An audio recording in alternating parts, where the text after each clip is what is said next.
Do you understand the words that are coming out of my mouth? Quiet, numbskulls, I'm broadcasting. Can we get serious now? One thing that did happen during the 60s was some music of an unusual or experimental nature did get recorded and did get released. Now look at who the executives were in those companies at those times. Not hip young guys. These were cigar-chomping old guys who looked at the product that came and said, I don't know. Who knows what it is? Record it, stick it out. If it sells, all right. We were better off with those guys than we are now with the supposedly hip young executives who are making the decisions of what people should see and hear in the marketplace. Success in the music business begins with a dream, a vision. This podcast will give you, the listener, the insight and tools to turn that vision into a reality. Meet the industry professionals who work day by day behind the scenes, helping to make those dreams come true. Welcome to the business side of music. It's Americana Week here in Nashville, Tennessee, and our studio is graced today with a really cool guy. His publicist reached out to us, said, you need to have this guy on the show. And we looked at your bio and listened to some of your music, and I went, yeah, this guy's like really, really cool. From Mobile, Alabama, singer-songwriter Abe Partridge received national and international recognition in early 2018 when he released his first official full-length release, Cotton Fields and Blood for Days. Very interesting title. I might have to ask you about that one. To rave reviews and substantial airplay on Americana radio. The record was chosen to be one of the top 30 Americana albums of 2018. His latest vinyl release is Alabama Skies, which includes such song titles as Fake It Till You Make It and Pop Country Is for Posers. Now, that comes out in October? October, November, somewhere around there, yeah. And has a new album coming out in February titled Love in the Dark. When he's not writing or touring, he's creating his folk art paintings, which hang in art galleries that's around the Southeast and in private collections of such luminaries as Mike Wolfe. If you watch American Pickers, you know who he is, along with Rick Hirsch from Wet Willie. His monthly subscription-based art club helps sustain him and his family, along with their 3 kids, during the COVID-19 pandemic. We're going to get into that in a little bit, too. Abe, welcome to the show. Thank you, Bob. I'm glad. Thank you for having me. Oh, glad to have you here. Let's go back to the very beginning, which is the question we always ask the guests we have on the show, and that is, how did you get started, and what were your musical influences? Well, yeah, I guess we could probably talk an hour about that, but... we got plenty of tape, so we're okay. All right. Well, I was, very briefly, I left Mobile when I was 18. I got a theological education. I started preaching as an independent fundamental Baptist preacher. I took a role as a pastor of a church in Middlesboro, Kentucky when I was 25. And then by the time I was 26, I started having doubts, which led to a collapse of maybe what you would call faith. And during that collapse, my life became very chaotic, and I just started. It also coincided with my introduction to high-speed internet, where I found songwriters such as like Bob Dylan and Townes Van Zandt and Guy Clark and John Prine and all these great songwriters, and that was about the only thing that spoke to me during that time in my life, which was a very dark time. And so I had been playing guitar and banjo in the church, and I started trying to write songs about what I was going through. Had you written music before then? Had you been a songwriter? No, I played music in the church, but I mostly played hymns and songs that other people wrote. Yeah, so you're literally heading down a brand new path you've never traveled on. Yes, absolutely. Yeah, then I quit the ministry, left the church, moved back to Mobile where I was from, moved into my mother's house with a wife and 2 children at that time, and joined the military. I did that for several years, never played songs. I started painting at that time too, never showed any of my paintings. And then I went to the desert in 2013 and 14 with Operation Iraqi Freedom and Operation Enduring Freedom. And when I returned home, I started performing my songs publicly. So it was late 2015 when I had my first show. So in a nutshell, that's the answer to the first question. Wow. Yeah, it's been quite a ride. That is quite the journey that has not traveled the straight and narrow. Usually when you talk to people who get into the business, we just don't hear about that crisis of faith and the change of direction of your life.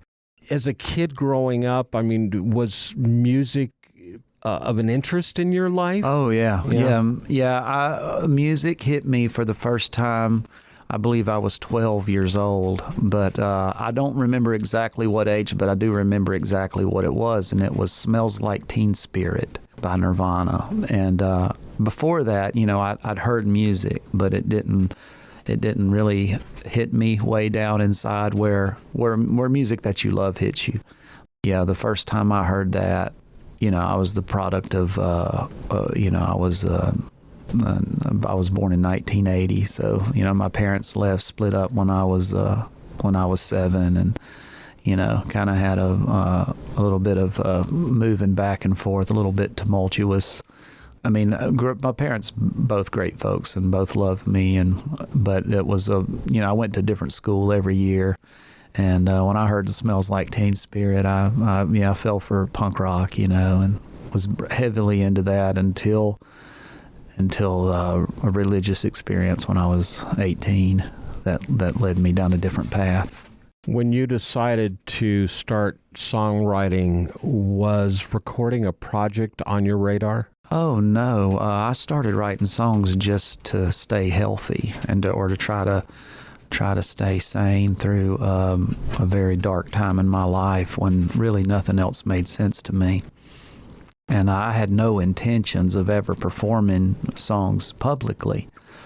Really? No. I mean, I went from 2006 to 2015. I went 9 years writing songs, and I played them for my wife and sometimes my mom or something, maybe a couple of my friends. Like, I didn't intend. But you weren't getting out and performing publicly. No. I hadn't. I was in the military. I didn't know anybody that wrote songs. I just kind of. I was in a community of Baptist and military people, which aren't really known for their artistic endeavors, Yeah, I hear you. Yeah. So when did you realize that you were going to put your music, as we like to say, to tape? You were going to start recording your songs and do something with them. What triggered that? Well, so the very first thing I did, I came home from the desert in 2014, and then about 6 months later, I saw an advertisement for a songwriter contest. I was like, what the hell, so I sat down on my phone and I recorded me playing a couple of my songs into a phone, and I submitted them to the songwriter contest, and to my surprise, they invited me to play. And so I went down there, and so it was divided over a series, I believe, of 5 or 6. It's been several years, but there were 10 contestants each night, and I ended up winning the thing the first night I played, and I happened to meet another one of the contestants that night, who is a man who lives here in this town named Sean Byrne, and he's a great producer, and he approached me after I got off the stage, and he was the first person that ever told me that they like my songs. He was like, "Hey, you want to come to Nashville and record some?" And so, like 2 months after my first gig, I was recording over here in Nashville. It's really an unbelievable kind of story. It's almost like something Disney Disney World script or something, but that's the way it happened. Serendipity. Yeah, it was unreal. Your album, and I mentioned this in the introduction, Cotton Fields and Blood for Days. Interesting title. Yeah. Is there a story behind that? Well, I wrote a song called The Ghost of Mobile, which was about a statue that had been erected in downtown Mobile for this guy named Admiral Raphael Sims. That song, since that statue has actually been removed now, not not due to my songwriting, but due to cultural changes. But that was a line from the song, and it was just about that weird dichotomy that exists in the Deep South. Yeah. When you write the songs, and a couple of them, like I mentioned, Fake It Till You Make It and Pop Country is for Posers, which I got to tell you, Pop Country for Posers is very close to home for me. I listen to that and I go, man, that's really, you hit the nail on the head. Where do you pull that inspiration? Where do you pull those ideas from? Well, I don't know. Sometimes I think God gives them to me. Yeah. And then sometimes they're too ridiculous for me to blame them on God. But I like that. That's great. Yeah, I don't know. I just come up with stuff and just start writing about it. I mean, most what I write is absolute shit, but occasionally I have something that's okay, or at least I'm feel comfortable enough with it to play it in front of people. Your songwriting, at least from what I listen to, they're stories. I mean, you're really just, it's kind of like, it's almost like, I don't want to say it's poetry being put to music because that's too simplistic. But you're telling little short stories with a musical background. Is that a good example of it? No, that's exact. I've always felt like I'm more of a communicator than I am just strictly songs. I feel like songs or music. I feel like music was a gift that God gave man to help him communicate. And so I try to use it in that way, especially at my shows. I try to communicate. I want it there, and communication is two-way. Not just a one-way, but a two-way thing. In the studio with us here in Nashville, Tennessee, Abe Partridge. Hey everybody, this is Heidi Newfield, and you are listening to The Business Side of Music. You're listening to The Business Side of Music. Hi everyone, I'm Larry Butler, and I want to send you a free digital copy of my new book, The Singer-Songwriter Rulebook, 101 Ways to Help You Improve Your Chances of Success. That's right, everything you need to know to launch your career as a singer-songwriter, all based on my 40 years in the live performance arena, and believe me, I've seen it all. In my book, you'll find the 10 things you have to deal with before even thinking about becoming a singer-songwriter performer.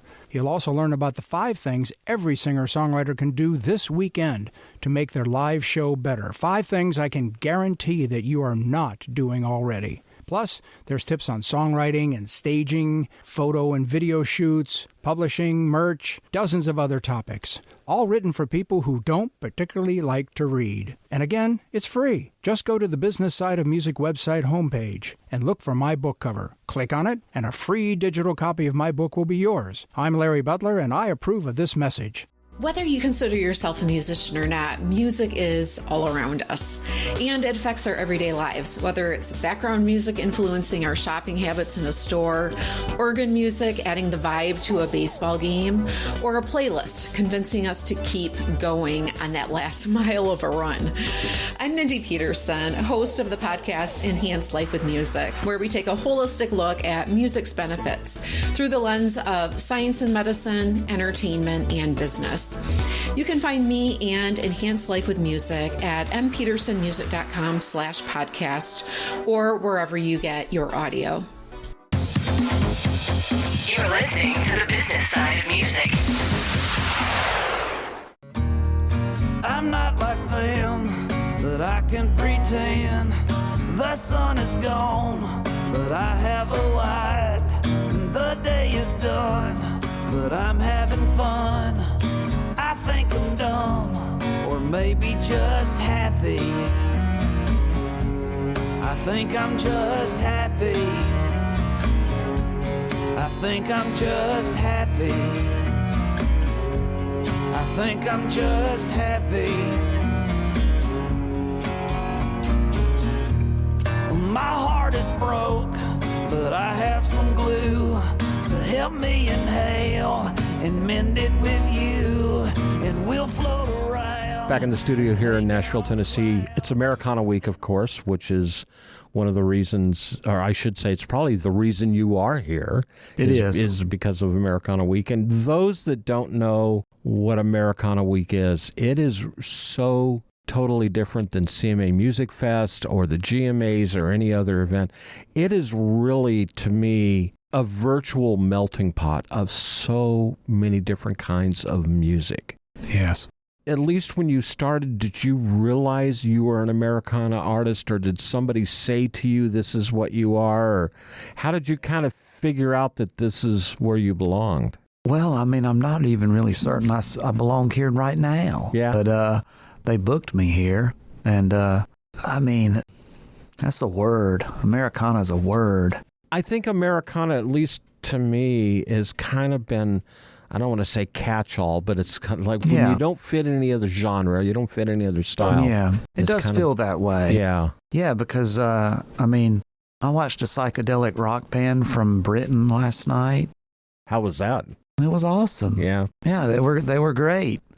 And then, like, let's see, Thursday night, I watched an R&B soul act, which was amazing. It was really good.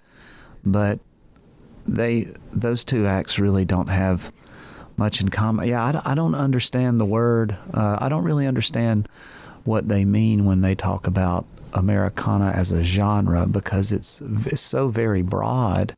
I mean, me personally, I never gave a shit about a genre. I mean, I just wrote songs that is the only way that I can only play one kind of music. That's it. I'm not a versatile musician. So I do what is the only thing that I can do. So let's talk about your latest vinyl release is Alabama Skies, which I think coming out in November, October, it'll be coming out very shortly. And that's more of an EP than it is a full album. Yeah, it was really and in fact about half the tunes on that EP are gonna be on my full length as well. It's just kind of a thing to whet the old appetite. Yeah. Yeah. And then your new album that is coming out February 2023 is Love in the Dark. Yes, sir. Complete album? Yes, a full length, yes. And then, so how long did it take you to start to finish, from starting writing to finishing the recording of the project? Was that a fairly fast process, or was that over a lengthy period of time? Well, yeah, I know I don't ever really write for an album, and that would probably be evident once you listen to it, because it's all over the place. You know, I just always am writing, but this particular album is the culmination of. I was going to put an album out in the summer of 2020. Of course, things happened in early 2020 that prevented me from being able to take it out to the road, which is. It prevented a lot of people from doing that. Exactly. Yeah. And so it made me I decided to shelf the project. And then throughout the pandemic, I wrote more tunes, and some of which I believed were better than the ones that I was going to initially put out. And so actually the record Love in the Dark is going to be a collection of songs, some that are like 3.5 years old, and then some that are 7 or 8 months ago I recorded them. So it's going to be a snapshot of a really wide period. And so instead of an album, it's almost more like it's a mosaic of music. Yeah, that's a good term. I've not used that term, but I do like that. You can have it. Okay. It's yours. I'm gonna start saying that. Yeah. Mosaic. Yeah, I like that. Yeah, because I think, when we talk about albums, and of course, this shows my age, but back in the old days, my parents, they had the old 78s. Well, a 78 had a song on each side. So what did you store them in? Well, you stored them in these big things, these big folders that literally looked like old picture albums. Yeah. And that's obviously where the term came from, was here's an album of songs, an album of records. But much like it was back then is what you're talking about now. So it's not necessarily one journey from starting to end. No. But it's little short vignettes maybe? Yeah, obviously, because it's my voice and because it's my songs and because there is a consistency in the instrumentalist across the entire track, there is like a consistent kind of vibe.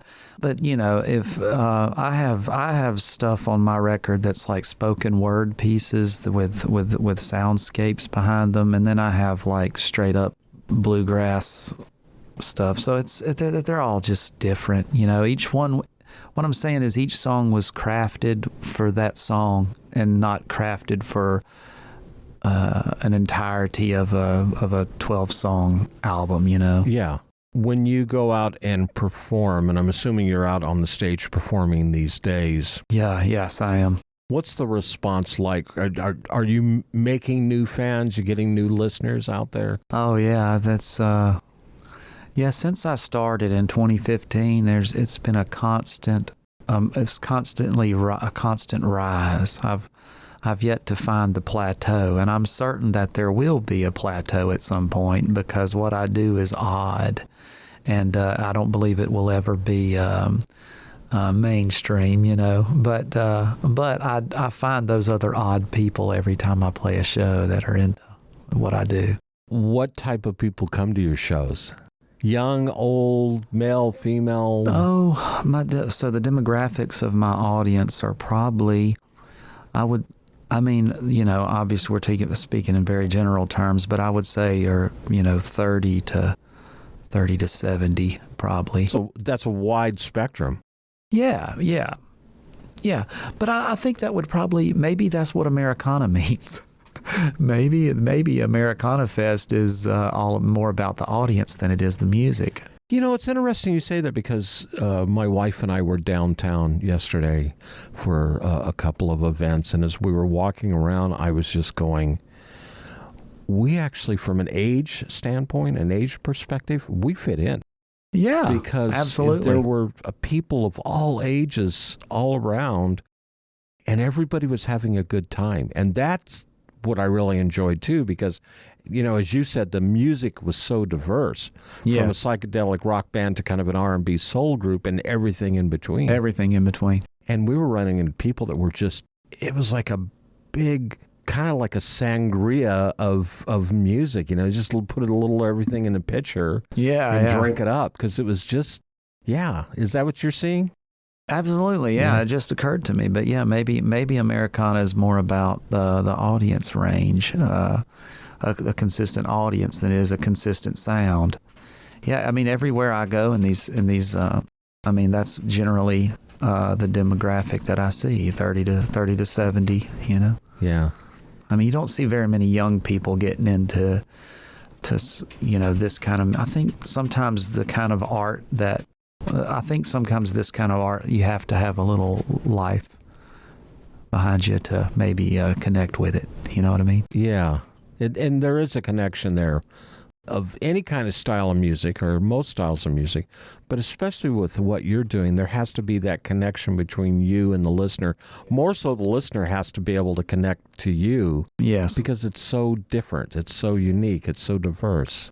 I mean, I didn't mean for it to be that way, but it's what happened, right? It's what happened. I was just, you know, trying to be true to myself and live with a sense of authenticity and perform and create art out of that sense of authenticity. Yeah, you do have to get it. I mean, there's people that's walked out of my shows before. I mean, you know, but when I first started, I took offense to that, but I don't anymore. You know, you can go into me and you could go into an art gallery, and I could see something that just knocked my socks off, and you could look at it and not see a thing. And that wouldn't mean that the art is either good or bad. It just means that it's art. And it's different tastes for different people. That's it, man. In the studio with us here today in Nashville, Tennessee, Abe Partridge. Hey, this is Reggie Ham, and you're listening to The Business Side of Music. You're listening to The Business Side of Music. As a musician, you have a dream, that vision of what success looks like for you. Though it's not only about the money, money is part of it. Whether you've been extremely successful or you're just striving to maintain a regular cash flow, you need a plan. Money Concepts can help you develop a customized plan to achieve the financial stability and success you want. For over 40 years, Money Concepts has been providing holistic financial planning services to individuals, families, and business owners. As an independent firm, Money Concepts and their associates are committed to always represent the best interest of the client. It's really about a committed, benevolent interest in them personally. This independence, coupled with that committed, benevolent interest, means they represent you, the client, not a product supplier. It's not about selling products, it's about helping you achieve success. To learn how this can benefit you, contact my buddy, John Adams, with Money Concepts at 737-867-9309. That's 737-867-9309. You can also email John at jadams@moneyconcepts.com. You're listening to the business side of music.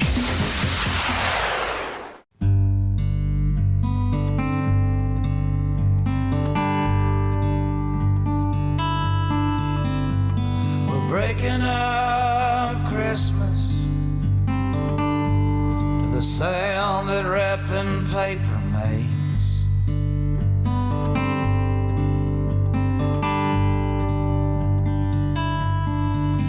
As it's shoved into a trash bag with shirt boxes and scotch tape.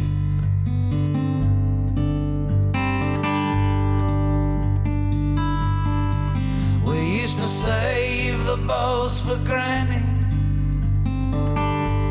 and we made sure they kept their shape.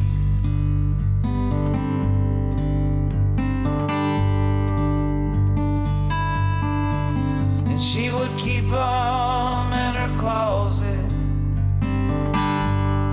to reuse on our birthdays. Back in the studio, Abe Partridge is sitting across the table from us here. It's Americana Week. Of course, we said that multiple times already, and we've talked about it. But let's back up a little bit, because when your career started, it's not always easy. And, you know, we kind of hear the term that gets thrown around, at least for me, a little loosely, and that is it takes a village. But you have a team. You've had a team that's believed in you since really the beginning. Pretty close, yeah. I put out a record in 2018. Now, was this on a record label, or did you do it independently? There was a small record label that decided to put out my record, Cotton Fields and Blood for Days, and we started working on it in 2017, and it eventually was released in 2018. They hired me a manager named Jeff Wooding from Portland, and Michelle Roche, my publicist from Athens.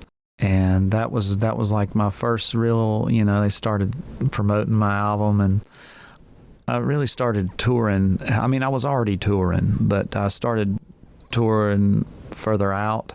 And because you're not necessarily just a domestic-based artist. You were starting to get some interest overseas. Yeah, actually, through Cotton Fields and Blood for Days and Michelle Roche, there was a connection made, and they were promoting my album in the Netherlands, and I believe it was November or something like that of 2018. I went over there and did my first European thing, and it was amazing. What was the audience reaction there? Because the European market, for those that don't know, and our listeners over in Europe know this, but it's totally different than the U.S. as it is in the Orient. Yeah, it is. I don't know anything about the Orient, but I've not been over there yet.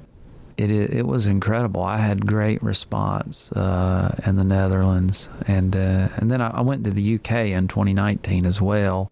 I mean, I guess better or whatever. I don't know if I would say that, but it was different, and it was. I will tell you this, that I noticed in my tours over there that European audience seemed to, in general, have a more of appreciation for art and art in general. And I think that reaches out even to like songwriter performances and stuff. And I'd play in like a bar. And you would think, like in America, I generally try not to play a bar unless it's a bar that's known for featuring music, But you'd go over there and I'd just play in some local pub, and you could hear a pin drop. It would turn into a listening room, just which is a cultural thing. You can't enforce that. That has to be something that is in the culture of the people there. And I think a lot of that has to do, first of all, and I agree because I've toured Europe.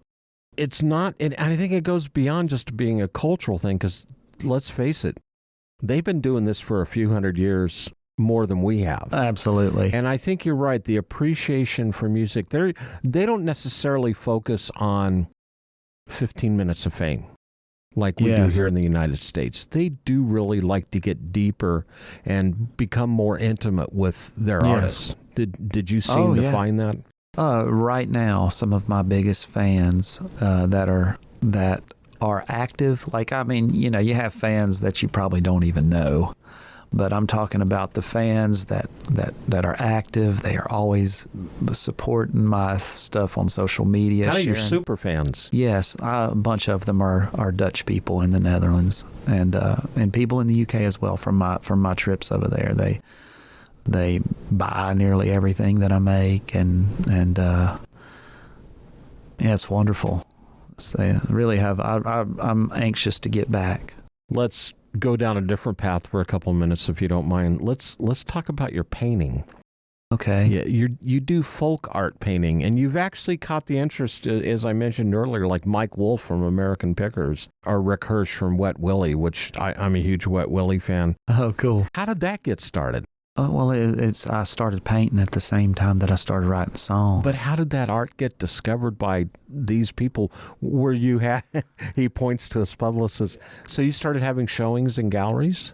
What happened was I had about 50 or 60 paintings that I had created from 2007, 2008, somewhere around there, to 2017.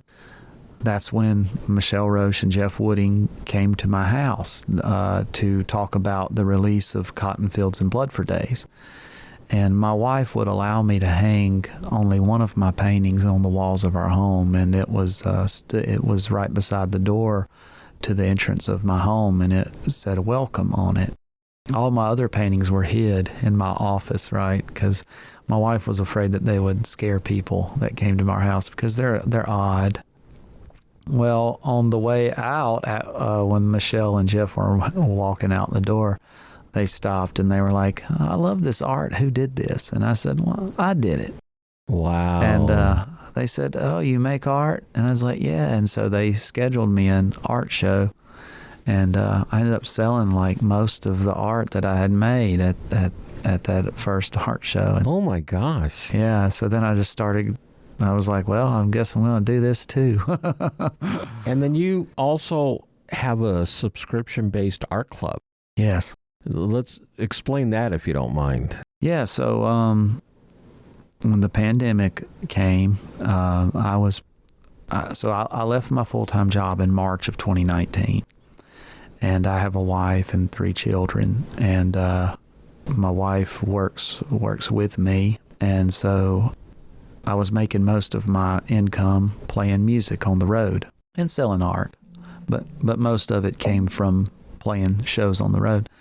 Well, when the pandemic started, all my gigs were getting canceled and everything. We had to brainstorm on ways in which I was afraid that I was going to have to go back and get a job and start doing the 9-to-5 thing again. So we were like, well, let's just try this art club thing, and so put it out on social media that for $29.99 a month, I would create a work of art, and I would make prints of it, and we would limit it to 100 members, and I would number all the prints and sign them, and I would ship them to them once a month in exchange for $29.99 a month. And within 4 months, we had capped out at 100 members. Wow. That is how I paid my rent and paid my car note and put food on my table. That's very entrepreneurish of you. Well, I mean, I reckon. I mean, it really comes down to, I was talking on a panel yesterday at Americana Fest, and it really just comes down to people. Yeah. I don't have a very wide fan base, but I have a very deep fan base. And so the people that are into what I do are very into what I do, and I thank God for them because, they've sustained me.